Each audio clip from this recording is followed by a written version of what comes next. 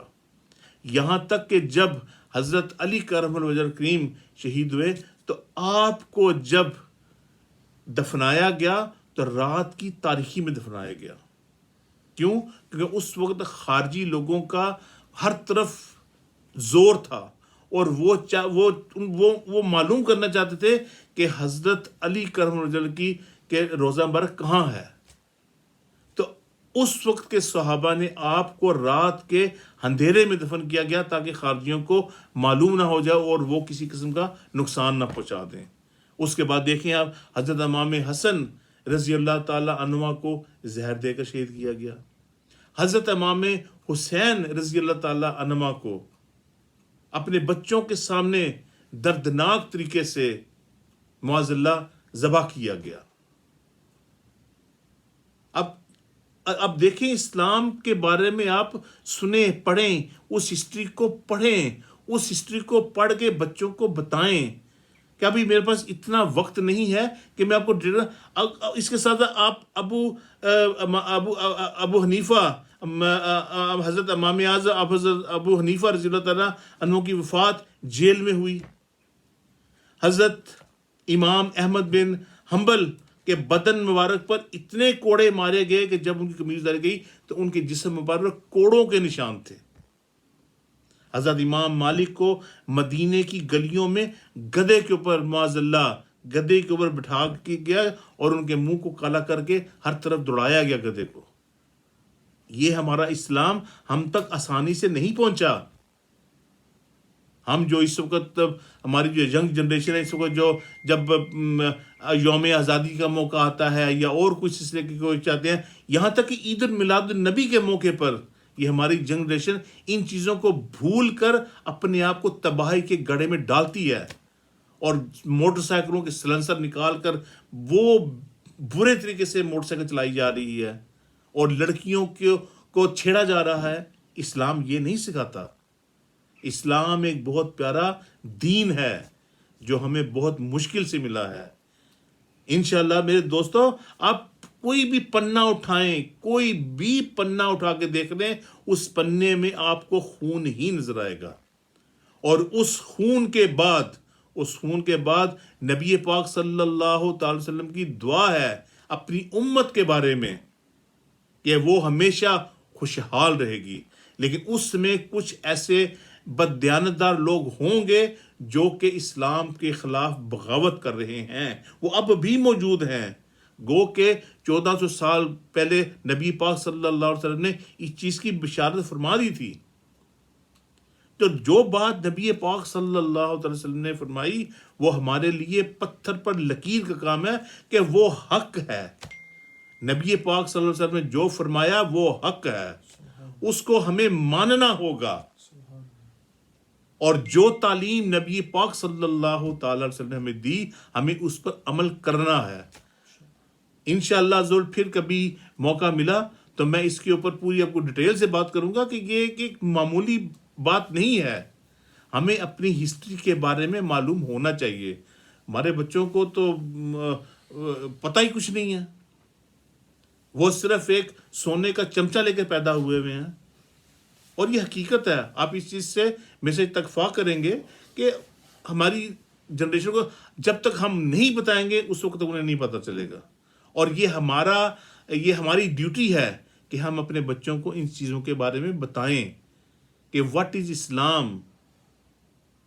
What is the reality of Islam on the back of the history. اگر یہ چیز ہم نہیں بتائیں گے بچوں کو نہیں پتہ چلے گا. انشاءاللہ عز و جل اس کے ساتھ میں اجازت چاہوں گا، تو پھر کبھی موقع ملا تو میں اس کے اوپر تفصیل سے بات کروں گا. وآخر دعوانا ان الحمد للہ رب العالمین.